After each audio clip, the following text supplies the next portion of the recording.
Welcome. Whether it's your first time here or not, I'm so happy you're joining me today for this episode. Just a reminder, I now have the option for you to watch these episodes on YouTube. My background is currently a work in progress, but I have a really cool project coming up, so stay tuned for that in future videos. And by the way, I really did intend for you guys to vote on what I should talk about for today's topic, but then I started deep diving as I am wont to do and ended up getting super excited about this particular topic, so I decided to just go for it. I hope you guys like it.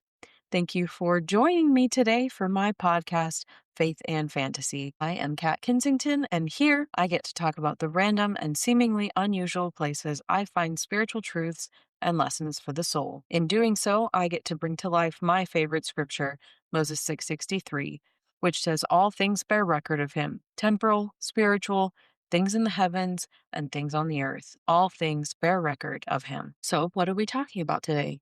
I have recently been thinking a lot about the body and our connection to it. Some of my favorite books growing up were actually not surprisingly related to this topic as well. In high school, there were two books that I particularly fell in love with. The first is called The Gift of Fear by Gavin de Becker, and the second is called Blink by Malcolm Gladwell.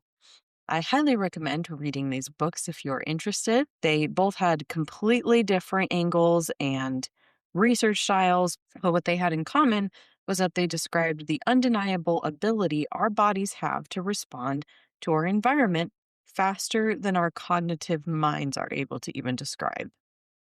In the Church of Jesus Christ of Latter-day Saints, we have doctrine related to our bodies and what their purpose is and how we should treat them. We believe that the body is a heavenly gift given to us to experience life, and that one day we will have perfected bodies and be resurrected just like Jesus Christ. I pulled a bit from the For Strength of Youth guide to go over some of these doctrines. The section on our bodies goes over multiple different truths, but I want to focus on the first two. Quote, 1. The body is in the image of God, the most glorious, majestic being in the universe. The scriptures compare our bodies to a holy temple, a place where the Spirit can dwell.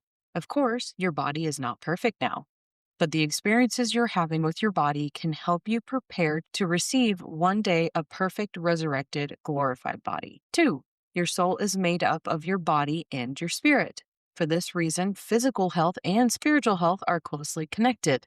The Savior revealed the word of wisdom to teach principles for caring for your body and to promise physical and spiritual blessings. Unquote. The connection between our bodies and our spirit is a core truth that the church teaches, and yet sometimes the conversation about our bodies is reduced to things like sexual purity, tattoos, piercings, addictions, and physical health. Make no mistake, I am not saying that these things are unimportant, but what I am saying is sometimes it feels like the discourse of conversation around our bodies is almost separate from our spirit. Like there's two different categories of responsibilities we have when we meet God. Did we take care of our bodies? Check. Did we take care of our spirit? Check. A thought came to me the other day, and this is absolutely just one of my musings and should not be mistaken at all for me attempting to decipher the mysteries of God. But sometimes I do feel like a thought experiment is healthy. My thought was this: what if, when we die and get the opportunity to be resurrected, our spirits will decide whether or not they want to return to our body? Did we make our spirit feel at home in our bodies, or is it something we're dying to get out of? I hope that made sense. I'll describe it in a story form instead. Let's say it's time for us to be resurrected, and we're told that we will get to be reunited with our bodies again. But you spent your life criticizing, fearing, mistreating, or hating your body. What if people hurt your body before and you blame it for being the reason you were hurt? What if your whole life the world made you think that your body was something to be ashamed of or hidden away? What if you dealt with disabilities, injuries, mental illness, diseases, or other infirmities? Are you going to be happy to see that body again? The gift that was given to you as a tool to explore, learn, and experience life on this earth He created for us? Will you see it as a gift again or as a curse? We know and are taught that our bodies will be perfected, but some part of me has to imagine it works similarly to the way our spirits are going to be perfected. We'll still be us, and the real perfection comes in the form of surrender and peace. Once again, I am not trying to say that that's definitely what's going to happen or purporting to know that that's how any of that works. What I want for us to do is really think about how well our spirits and our bodies are getting along right now. This was seemingly a lot of intro without mentioning the subject in the name of the episode at all. So, how do chakras come into all of this? If you're not familiar with chakras or only heard of them by name, don't worry, I'll explain it. Chakras are the belief from Hinduism and also Tantric Buddhism that we have 7 main energy centers, all located down the spine, which represent and influence our physical, emotional, and spiritual well-being. If that didn't clear anything up for you, I've got a lot more. Don't worry. I'm going to go over all 7 chakras in this episode and what they are said to mean and how we can use them. Let's start with the chakras in general. There are 7 centers of energy located in a line down your body. These chakra centers also happen to line up with 7 of our major endocrine glands. And if you're not a big anatomy buff, our endocrine glands are the parts of our body which release hormones. And in my opinion, hormones are often also minimized and reduced to being sex chemicals or the reason that people get moody and irritable. But hormones play a much larger part in our body than we might realize. In addition to puberty, pregnancy, menstruation, and our sex drive, our hormones also function as the main communication centers for our bodies. These are the signals which tell us that we are relaxed, happy, anxious, or feeling in danger. As an example, if your body senses it is in danger, it will send hormonal chemical signals to your brain and other parts of your body, such as your digestive system, and it will move all of their power and functionality to survival instead of their normal duties. Superfluous functions, such as your ability to digest food or make regulated and logical decisions, can stop working because your body is not seeing those as important priorities while you might need to escape harm. As we go through, there are a couple of these anatomical connections I want to highlight because I think they're neat. So to me, it's no coincidence that our chakras or our energy centers are stemming from the exact spots in our physiology which are essentially responsible for the communication of our body's needs. What is our body trying to tell our spirits? Let's start with the first chakra, going from the bottom up. The first chakra is our root chakra, located at the very base of our spine and connected with our adrenal glands, which are responsible for regulating our body's balance, fight, flight, fawn reactions. Our root chakra is the first in the body matrix and is related to our physical self. It has also been said to be the storage center for all of our life's experiences. This is our own personal hard drive. This is the center where all of our information is collected, but not analyzed. Here it remains as pure data until we tap into that data to categorize it. If this chakra is balanced, you will feel secure, humble, and grounded. If this chakra is unbalanced, you may feel insecure, fearful, anxious, or unstable. Physical manifestations of unbalance can be issues with feet, leg, hips, and spine. To balance this chakra, it is said to do grounding exercises. Connect yourself with the physical world, aka go touch grass. It can also be hard work for those with past trauma because this means taking the time to recategorize the data stored in this chakra into a place where it can be better understood and healed from. Sometimes you can do it on your own. But I know for prior traumas I've had in my life, I had the help of a licensed therapist who used specific therapies like brain spotting to help me. Other ways of balancing can be done by participating in activities with our bodies. Dancing, moving, exercising, all of these things can help us remember the joy our bodies bring us in this physical world just by being able to interact with our existence. The second chakra in our body matrix moving upwards is the sacral chakra and is related to our emotional self. It has also been referred to as the seat of creativity, which makes a lot of sense given that this chakra is most connected to one of our probably most well-known endocrine glands, the reproductive organs, which are in fact where creation begins. But in addition to physical creation, this is about creating art and ideas. It is where our relationships with others will be manifested, how we interact with others, and what kind of connections we're building. In one of the videos I watched, it said that this emotional body is responsible for coming up with our emotional palette. And like an artist, you get to choose which colors, which emotions you are using to paint the picture of your life with, unquote. This is also where negative and positive emotions associated with the information stored in your first chakra will live. If there are negative emotions associated with past events in your life, it can create energy blocks, and an unbalanced sacral chakra can manifest as shame, guilt, fear of trust, anger, betrayal, lack of intimacy, abandonment, and entrapment. These are also where addictions are said to be manifested in direct response to those unhealed emotions. Healing this chakra is also where many get stuck, as it is becoming aware of which emotions you're filling your palette with, and then taking the time to change those colors to the ones you want in order to have control on how you instinctively respond to relationships and outside experiences. When this chakra is balanced, you experience creativity, emotional flow, intimacy with yourself and others, and the ability to embrace change. The last chakra in the body matrix is the solar plexus chakra, associated with the pancreas, which is located close to and the primary communicator to the stomach and digestive system, often also referred to as the mental body. This is the chakra that stores your thoughts, beliefs, and ideas. After learning about this chakra, I decided to also add that it is the seat of our agency. This is the chakra that processes information from the first and second chakras and then decides now what they would like to do about it. How are we going to respond to the raw data collected in our first and then the emotions brought up in our second? This is the place where our reason and willpower determines action and how we will continue to think about our life and circumstances. When this chakra is blocked, it manifests as the inability to make decisions. It also looks like people pleasing, lack of confidence, and lack of motivation or direction. Physically, it can show up as low energy, nausea, or digestive issues. This one I'm actually intimately familiar with. Well, honestly, I've dealt with all of my chakras being blocked at some point before and still am. But specifically for this example, I often tell people about a time in high school where I was involved in an abusive relationship. And during that time, I was dealing with abdominal pain, and my parents and I went through CAT scans, ultrasounds, blood draws, and other tests to ultimately come to the conclusion that I had a gluten intolerance. I had never had a problem with this before, but it was happening now, and we had no idea to think that the two were connected. Years later, when I was in a much better place, I ended up cheating a little bit on my gluten intolerance and eating some cake or something. And after a few more attempts of trying gluten with no symptoms, we found that my intolerance has somehow gone away. Looking back, I now realize that the stress my body was under was the reason I developed an intolerance. I know this is not the case for every allergy or intolerance, but I knew it was for me.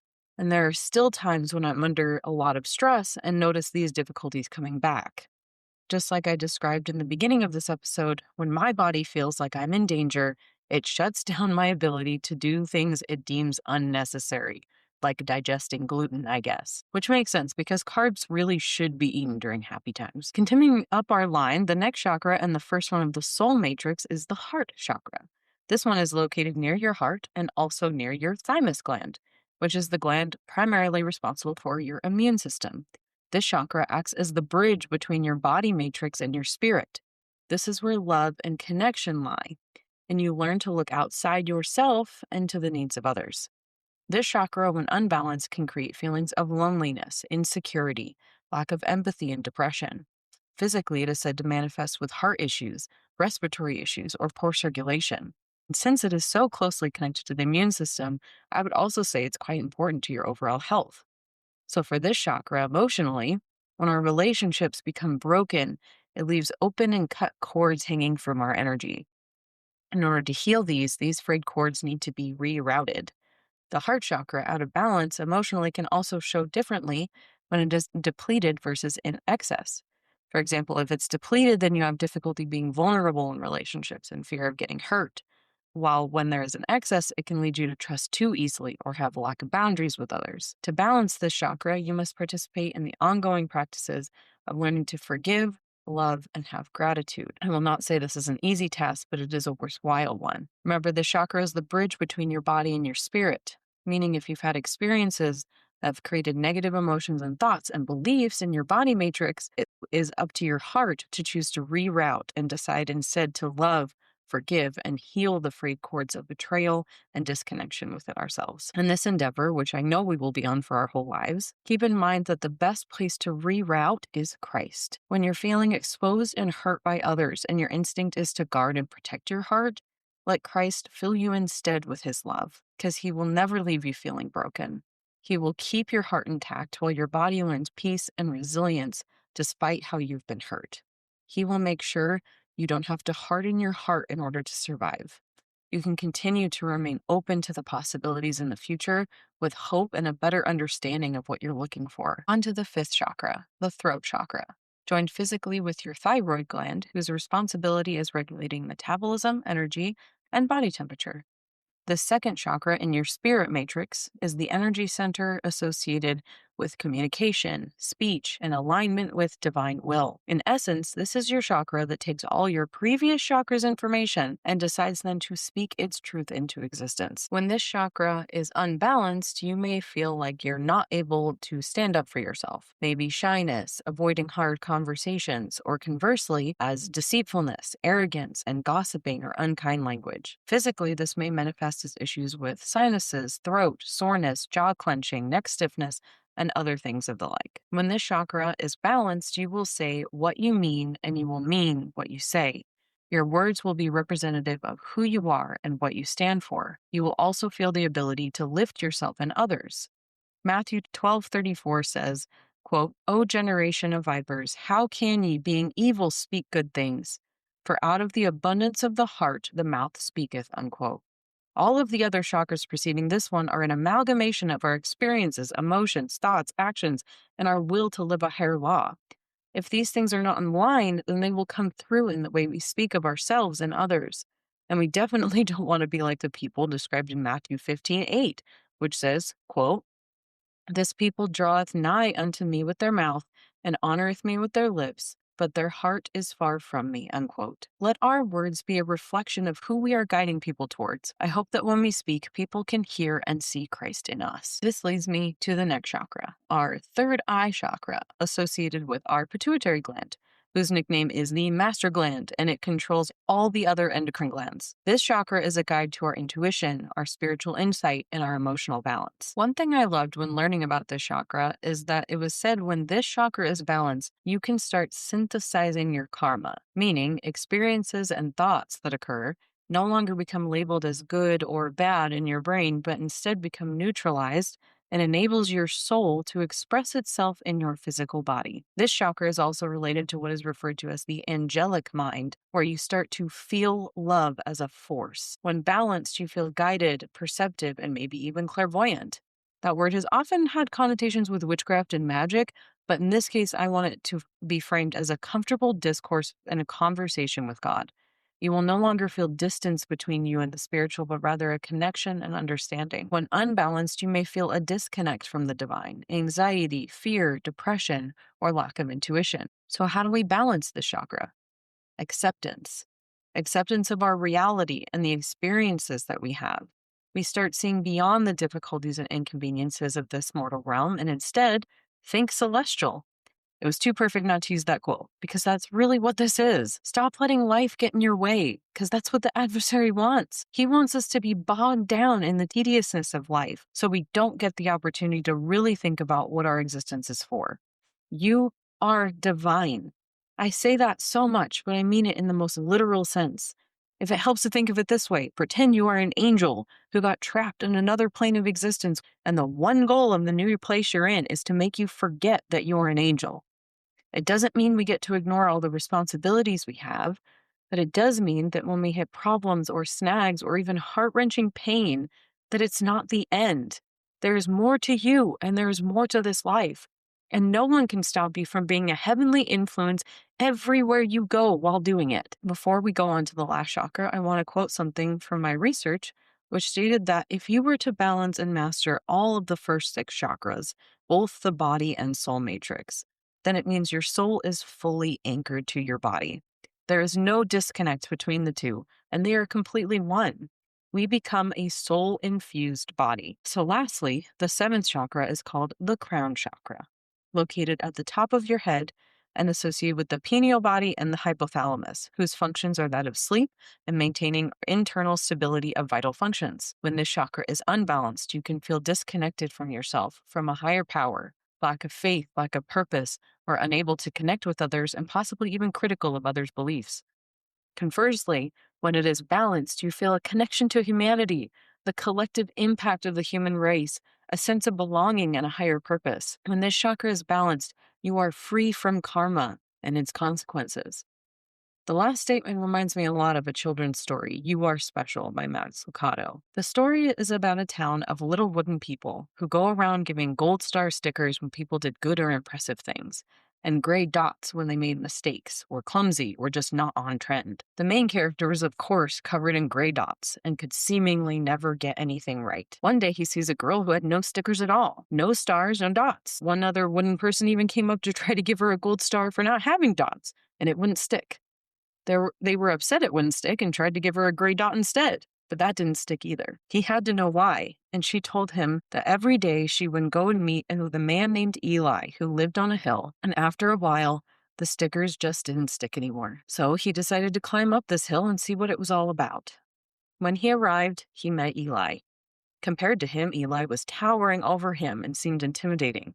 But Eli spoke to him softly and told him he was the one who made him, and if he would continue coming to see him every day, his stickers would fall off and eventually none would stick anymore.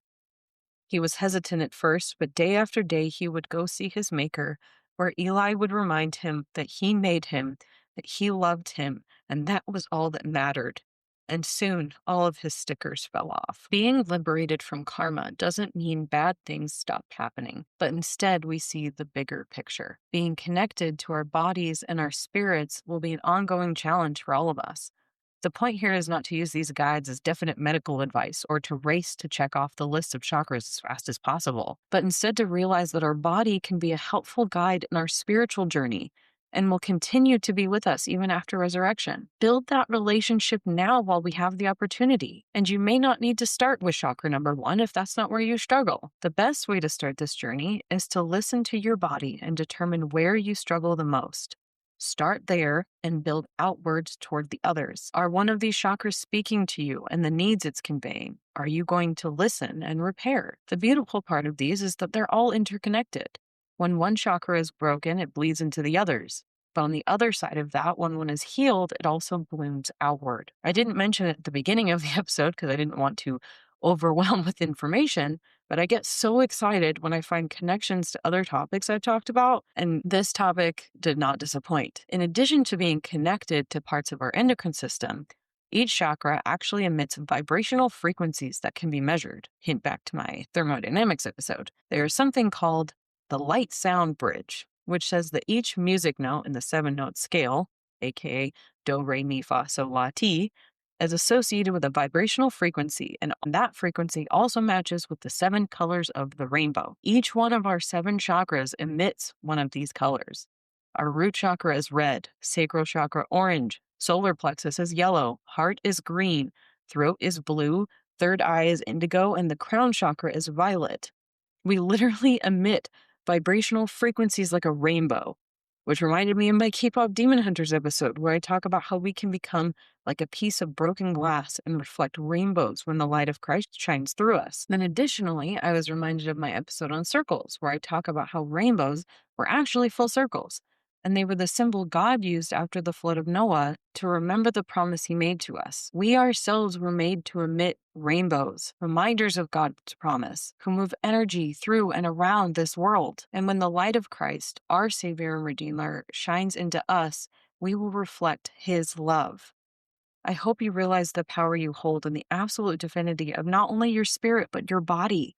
It is a literal divine gift, a token and a tool God left us with so that we could find our way back to him. It's the key to us becoming more like him, because before this, we never experienced a body, but he had, and he wants us to have all that he does. Please learn to love your body and all that provides you with. Take the time to find joy in the things you can see, smell, hear, touch, and taste. These exact experiences are the ones that can bring us closer to our Heavenly Father in our heavenly home, the place of everlasting joy.